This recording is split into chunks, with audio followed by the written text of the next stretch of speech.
More fun, more cleaning, more repairing of these rather brittle, but apparently super strong F100s. Today, let's save some money. Today, let's go back through how to clean and repair these old F100s. And let's get on board with a 35mm game in the hope that you can enjoy it just as much as I do. Watch this. So as we can see, this is a beautifully constructed Nikon F100.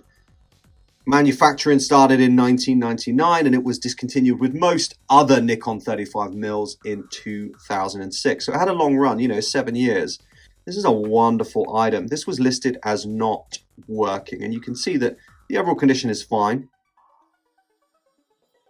But the guy's right, it absolutely doesn't work.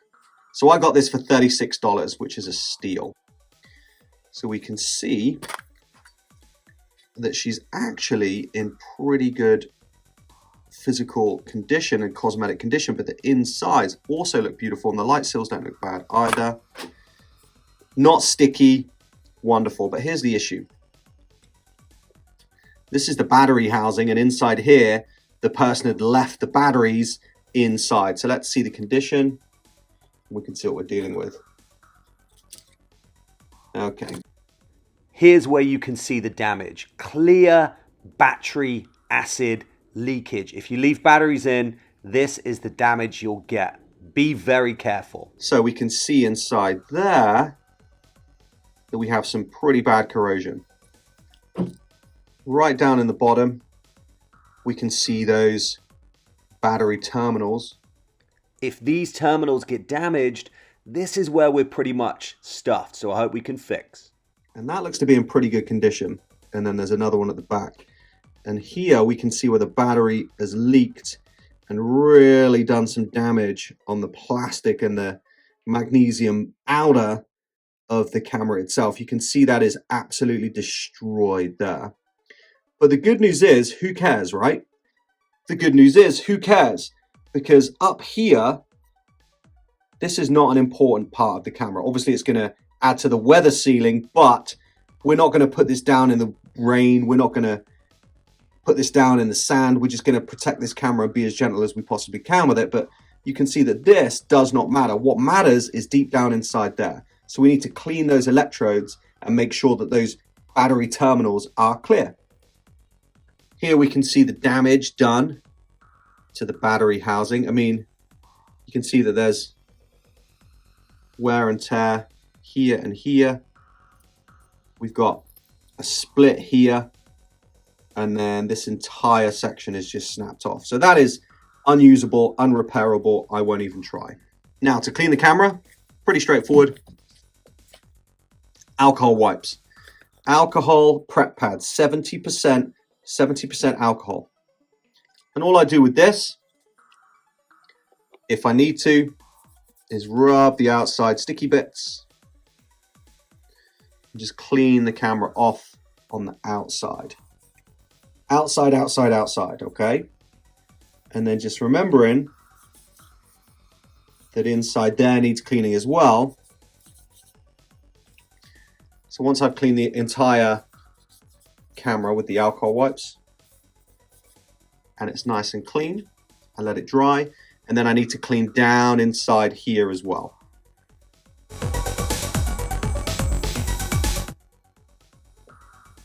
So that we're ready to go ahead and clean the inside there.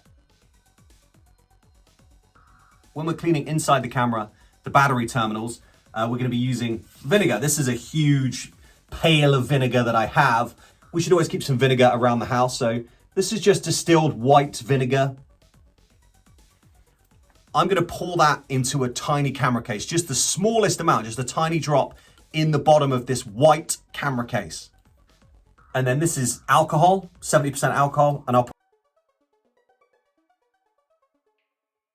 put that in the black case. Black for alcohol, white for vinegar. Make it very different so you don't get them mixed up. Cotton bud is going to be used in the vinegar, And then the alcohol, I just use a toothbrush or a rag to get rid of that sticky mess on the outside of the camera. Don't get them mixed up. Vinegar goes inside on the terminals. Alcohol goes outside on the sticky bits. Don't get that mixed up. Easy peasy, right? Black and white. How am I going to do this? Okay, you guys, remembering, in the white pot, I have just a tiny bit of that vinegar. Vinegar. And then I have a beautiful, nice, clean cotton bud. These are really cheap. Just get them from CVS. And then this is an old camera case, like we said before. I'm just gently going to get the end of the cotton bud damp, just a little damp, okay? Don't get it dripping, just a little bit damp. Squeeze out any excess. Place the vinegar down gently. And now we know that this is the damp end of my cotton bud. And then all I'm going to simply do is just get in there to those terminals and just gently rub on the terminals. And that is going to remove any of that corrosive battery acid that's just touched them. Now remember that gravity has moved all of that corrosion down to the base, not at the top. There's only just a little bit on there. So I'm just going to wipe all around, just gently wipe. Don't go too crazy, you guys. Don't get this soaking wet. Don't drip anything in that housing because it's going to ruin it. Once done, I can then go around the edge as well if I want to here and just try to get some off, but that's been scraped with the screwdriver. I can see that someone's chipped all that off and there's not actually that much left. It doesn't bother me. It's just a scar. You know, scars are indications of the troubles and woes that we've been through, and I don't mind a scarred up camera. That's absolutely fine with me. So that's good then. Obviously that's good inside. Now I'll take my dry end and I'll just go in and I'll re-wipe those terminals just to make sure that everything is nice and dry. And that's that battery housing clean. Simple as that. It's clean. There's no damage down inside. So now I'm going to get my puffer bottle. These are great. And then just give it a nice puff out to get any of those bits that we scraped off, anything that was scraped and damaged down in there that might be stuck. Just get it out. And there you have it, you guys. We're looking good. So the battery housing inside, yeah, it's a little bit damaged, but it's clean. The outside we obviously wiped over with the beautiful alcohol pad so that it's not sticky.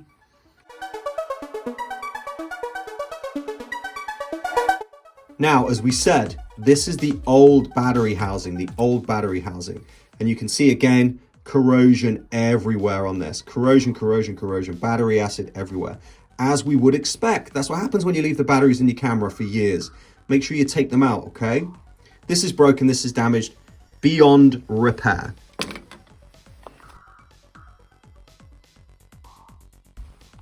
So we went online and we purchased a new MS12 battery pack. This one cost me $18. You can pay up to $40 for them, but this is actually brand spanking new. So 36 for the camera and 18 for the battery housing. Brand spanking new battery housing. It's totally worth getting a brand new one, guys. Don't bother getting refurbished, just go brand new. In my opinion, 18 bucks, okay? So there we go, beautiful.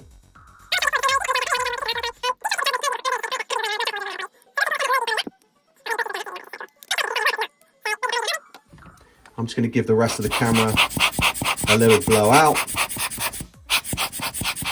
It looks really clean. I'm super happy. I can't believe I got this for $36. So I'm gonna put a lens on just because I'm gonna be messing with the camera. And hopefully that'll ward off the bad spirits and it will get us working as we should. Now, let's make sure the camera is in the off position, which it is. Pop the battery housing in. Lock it down. It fits beautifully. No issues there. So you can't see any damage from here. You would never know. And let's see if she works. Moment of truth, you guys. There you go. And there you have it. That is a $200 to $300 camera.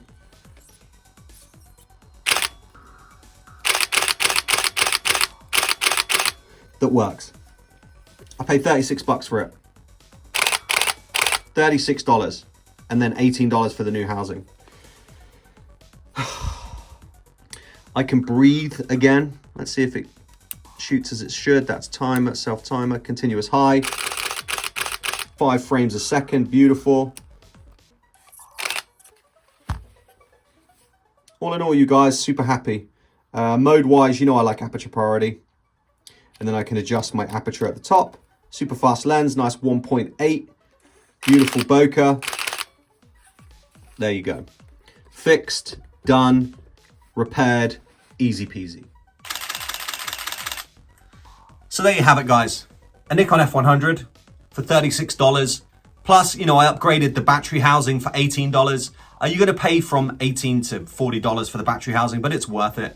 This is a great camera. Little fun fact for you guys. When I do my top-down shots, these pictures that are in the background, I took those on my F100. That picture there, that's a picture of my buddy, Moose Review Drew. I did that on a commercial shoot, took this picture of him in an awesome record store with the rest of these images for his podcast. And I love those images so much, the oranges and the reds, that I use it for my kind of top-down background look. But just so you know, I use this F100 on that commercial shoot. The focusing is so good, and the advanced metering system just hits the job and just exposes perfectly. I love doing the autofocus vibes as well. I do like manually focusing with retro lenses.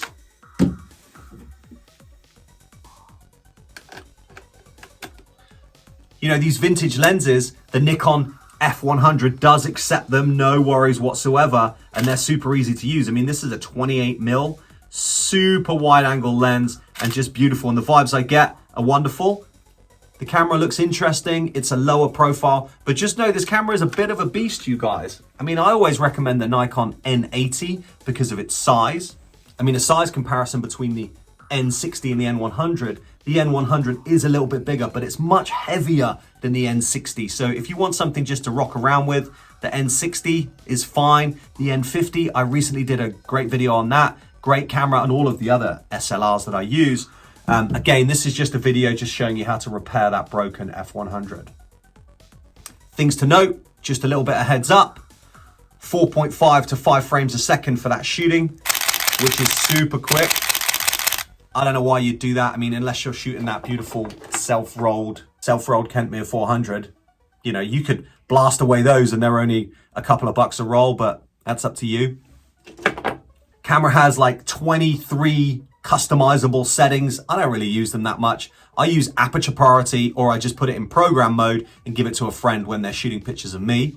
We have automatic bracketing, although again, if we're bracketing using film, that just seems like a waste of film. One shot either side, I've wasted 2 shots.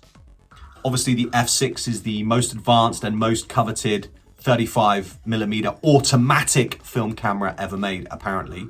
I've never shot one, I'd like to, but I'm not paying $1,000. This one cost me $36 and I'm happy with that. There are other videos with specs, other videos with reviews. This is just me telling you that you can still pick up Nikon's beautiful Nikon cameras for next to no money and repair them yourself. That's a punt, you guys. If that battery acid had leaked up and into the camera, it would be game over, but it didn't. It leaked down. So I asked the seller for a picture of the base to have a look and see what's going on. Once I was happy, I just committed to that sale, bought the camera, and then we saw what we did. I cleaned it and fixed it.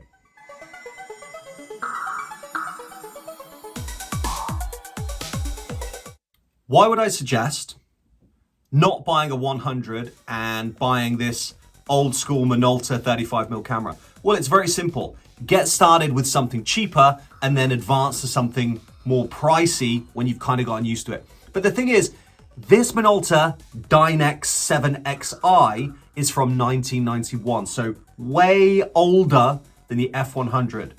So it's a little slower, a lot slower. The focusing's a little slower, a lot slower, but it still does some crazy, interesting things. Minolta, which is a great brand to get on board with, use the A mount or the AF mount lens. So these lenses can be interchanged with your newer Sony DSLR CCD cameras, which is great. And the lenses themselves are super quick, crisp, and very clear. The legendary beer can 70 to 210 fits on this camera. So I picked this camera up in a thrift store 2 days ago for $10, including an expired Ilford FP4 roll of film, which is great. I mean, that's a $5 roll of film anyway, so really this camera cost me like $10. And it had the lens. So this is a nifty 50. This is a prime 1.7 nifty 50 lens on there as well. And again, the lens is probably worth like $20. Why am I recommending this old school camera? Because it's awesome. Listen to this, you guys.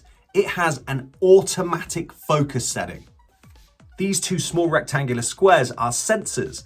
When you put the camera up to your eye with the camera on, it senses that your face is against the camera and starts auto-focusing for you. So all you have to do is look at the subject through the viewfinder and the camera will focus. You don't even have to press your finger on the shutter. You don't have to press, it does it automatically. So I'm gonna look over here. I put my face up to the camera and the camera's focused.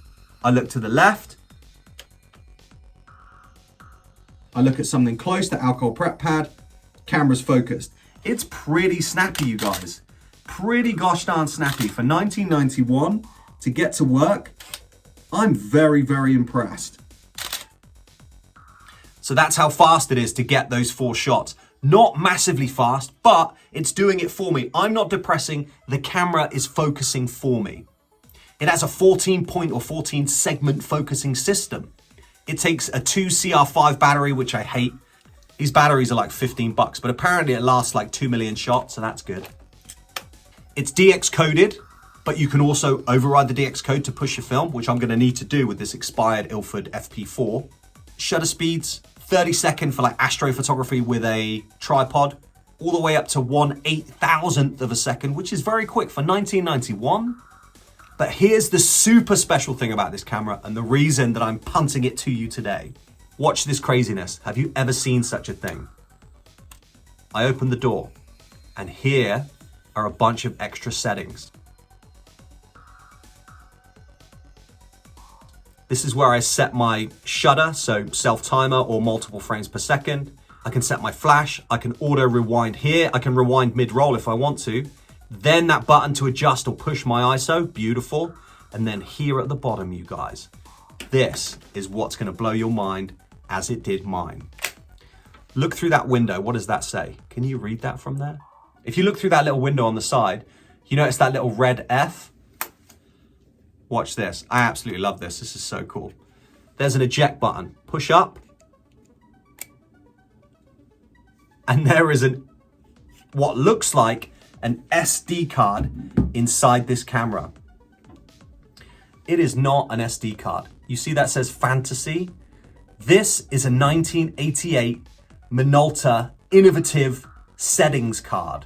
These cards were created by Minolta, this idea that they could preload settings onto these cards.